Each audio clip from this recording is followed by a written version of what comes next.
नमस्कार दोस्तों।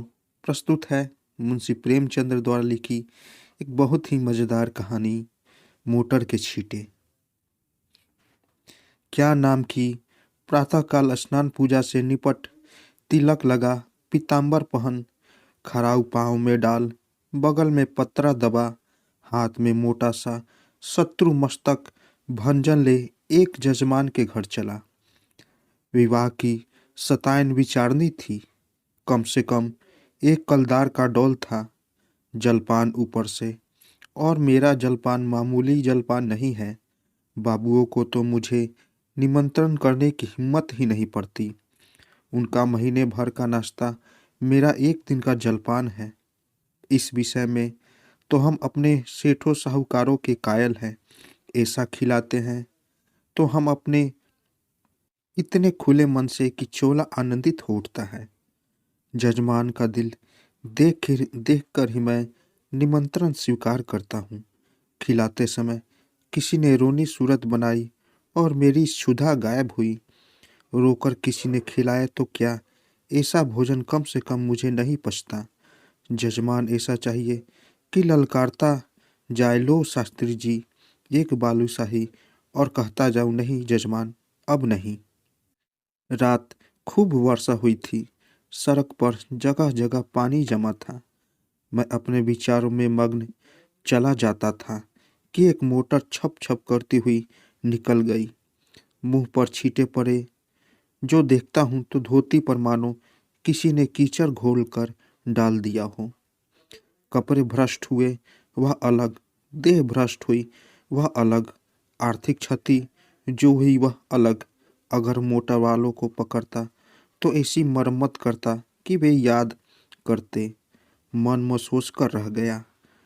इस वेश में जजमान के घर तो जा नहीं सकता था। अपना घर भी मील भर से कम न था। फिर आने जाने वाले सब मेरी ओर देख देख कर तालियां बजा रहे थे। ऐसी दुर्गति मेरी कभी नहीं हुई थी। अब क्या करोगे मन? घर जाओगे तो पंडिताइन क्या कहेगी? मैंने चटपट अपने कर्तव्य का निश्चय कर लिया।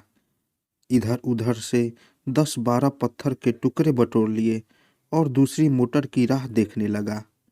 ब्रह्मा तेज सिर पर चढ़ बैठा। अभी 10 मिनट भी न गुजरे होंगे कि एक मोटर आती हुई दिखाई दी। ओहो, वही मोटर थी। शायद स्वामी को स्टेशन से लेकर लौट रही थी।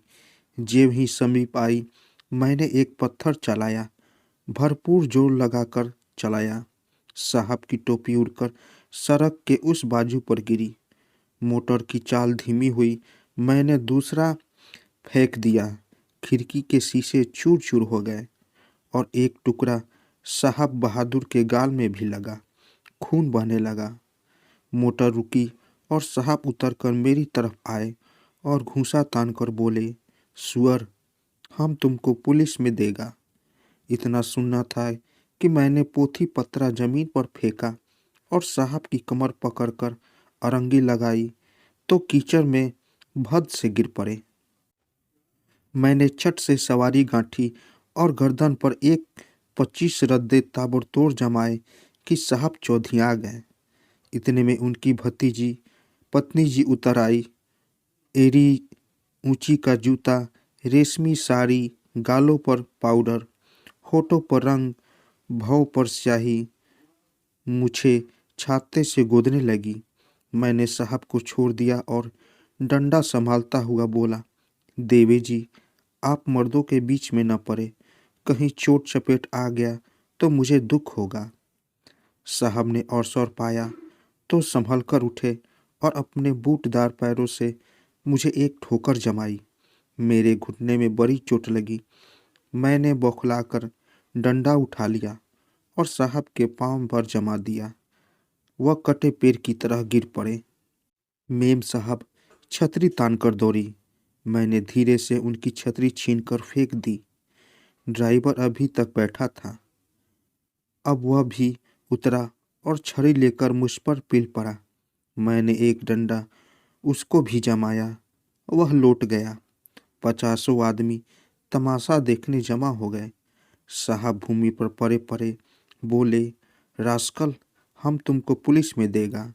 मैंने फिर डंडा संभाला और चाहता था कि खोपड़ी पर जमाऊं कि साहब ने हाथ जोड़कर कहा, नहीं नहीं बाबा, हम पुलिस में नहीं जाएगा, माफ़ी दो।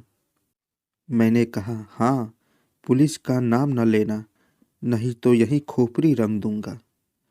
बहुत होगा 6 महीने की सज़ा हो जाएगी, मगर तुम्हारी आदत छुड़ा दूंगा। मोटर चलाते हो तो छींटे उड़ाते चलते हो, मारे घमंड के अंधे हो जाते हो। सामने या बगल में कौन जा रहा है इसका कुछ ध्यान ही नहीं रखते। एक दर्शक ने आलोचना की, अरे महाराज, मोटर वाले जानबूझकर छींटे उड़ाते हैं और जब आदमी लथपथ हो जाता है तो सब उसका तमाशा देखते हैं और खूब हंसते हैं। आपने बड़ा अच्छा किया कि एक को ठीक कर दिया। मैंने साहब को ललकार कर कहा, सुनता है कुछ जनता क्या चाहती है? साहब ने उस आदमी की ओर लाल लाल आंखों से देखकर कहा, तुम झूठ बोलता है, बिल्कुल झूठ बोलता है। मैंने डांटा, अभी तुम्हारी हेकड़ी कम नहीं हुई, आओ फिर, और एक सोटा कसके। साहब ने खिखिया कर कहा, अरे नहीं बाबा, सच बोलता है, सच बोलता है, अब तो खुश हुआ। दूसरा दर्शक बोला, अभी जो चाहे कह दे, लेकिन जे भी गाड़ी पर बैठे फिर वही हरकत शुरू कर देंगे। गाड़ी पर बैठते ही सब अपने को नवाब का नाती समझते हैं। दूसरे महाशय बोले, इसे कहिए थूक कर चाटे। तीसरे सज्जन ने कहा, नहीं, कान पकड़कर उठक बैठक कराइए। चौथा बोला, अरे ड्राइवर को भी ये सब और बदमाश होते हैं। मालदार आदमी घमंड करे तो एक बात है, तुम किस बात पर अकड़ते हो? चक्कर हाथ में लिया है और आंखों पर पर्दा पड़ा। मैंने यह प्रस्ताव स्वीकार किया। ड्राइवर और मालिक दोनों को कान पकड़कर उठना बैठना चाहिए और मेम साहब गिने। सुनो मेम साहब, तुमको गिनना होगा, पूरी 100 बैठकें, एक भी कम नहीं, ज़्यादा जितनी चाहे हो जाए। दो आदमियों ने साहब का हाथ पकड़ को उठाया, दो ने ड्राइवर महोदय का। ड्राइवर बेचारे की टांग में चोट थी, फिर भी वह बैठने लगा। साहब की अकड़ अभी काफ़ी थी। आप लेट गए हैं और उल जुलूल बकने लगे। मैं उस समय रुद्र बना हुआ था। दिल में ठान लिया था कि इससे बिना 100 बैठकें लगवाए न छोड़ूंगा। 4 आदमियों को हुक्म दिया कि गाड़ी को धकेल कर सड़क के नीचे गिरा दो। हुक्म की देर थी, 4 की जगह 50 आदमी लिपट गए और गाड़ी को धकेलने लगे। वह सड़क बहुत ऊंची थी, दोनों तरफ की जमीन नीची। गाड़ी नीचे गिरते और टूट टाट कर ढेर हो जाती। गाड़ी सड़क के किनारे तक पहुंच चुकी थी कि साहब कांप कर उठ खड़े हुए और बोले, बाबा, गाड़ी को मत तोड़ो, हम उठक बैठक करेगा। मैंने आदमियों को अलग हट जाने का हुक्म दिया, मगर सबों को एक दिल लगी मिल गई थी। किसी ने मेरी ओर ध्यान न दिया। लेकिन जब मैं डंडा लेकर उनकी ओर दौड़ा तब सब गाड़ी छोड़कर भागे और साहब ने आंखें बंद करके बैठकें लगानी शुरू की। मैंने 10 बैठके के बाद मेम साहब से पूछा, कितनी बैठकें हुई? मेम साहब ने रौब से जवाब दिया, हम नहीं गिनता। तो इस तरह साहब दिन भर कांपते रहेंगे और मैं न छोड़ूंगा। अगर उनको कुशल से घर ले जाना चाहती हो तो बैठकें गिन दो, मैं उनको रिहा कर दूंगा। साहब ने देखा कि बिना दंड भोगे जान न बचेगी तो बैठकें लगाने लगे। 1 2 3 4 5। सहसा एक दूसरी मोटर आती दिखाई दी। साहब ने देखा और नाक रगड़ कर बोले, पंडित जी, आप मेरा बाप हैं, मुझ पर दया करो। अब हम कभी मोटर पर ना बैठेगा। मुझे भी दया आ गया। बोला, नहीं, मोटर पर बैठने से मैं नहीं रोकता, इतना ही कहता हूँ कि मोटर पर बैठकर भी आदमियों को आदमी समझो। दूसरी गाड़ी तेज चली आ रही थी। मैंने इशारा किया कि सब आदमियों ने 2-2 पत्थर उठा लिए। उस गाड़ी का मालिक स्वयं ड्राइव कर रहा था। गाड़ी धीमी करके धीरे से सड़क जाना चाहता था कि मैंने बढ़कर उसके दोनों कान पकड़े और खूब जोर से हिलाकर और दोनों गालों पर एक एक पराका देकर बोला, गाड़ी से छींटा ना उड़ाया करो, समझे? चुपके से चले जाओ। यह महोदय बकझक तो करते रहे, मगर 100 आदमियों को पत्थर लिए खड़ा देखा तो बिना कान पूछ डुलाए चलते हुए। उनके जाने के 1 मिनट बाद दूसरी गाड़ी आई।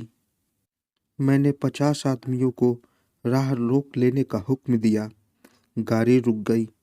मैंने उन्हें भी 4 पड़ाके देकर विदा किया, मगर यह बेचारे भले आदमी थे, मजे से चाटे खाकर चलते हुए। सहसा एक आदमी ने कहा, पुलिस आ रही है, और सब के सब फुर हो गए। मैं भी सड़क के नीचे उतर गया और एक गली में घुसकर गायब हो गया। तो दोस्तों, कैसी लगी कहानी? अगर आप लोगों को कहानी अच्छी लगी हो तो मेरे चैनल को ज़रूर सब्सक्राइब करें और साथ साथ बेल आइकन को भी ज़रूर दबाएं, ताकि मेरी कहानी सबसे पहले आप तक पहुंचे। तो दोस्तों, मिलते हैं एक नई कहानी के साथ एक नए वीडियो में। तब तक के लिए नमस्कार।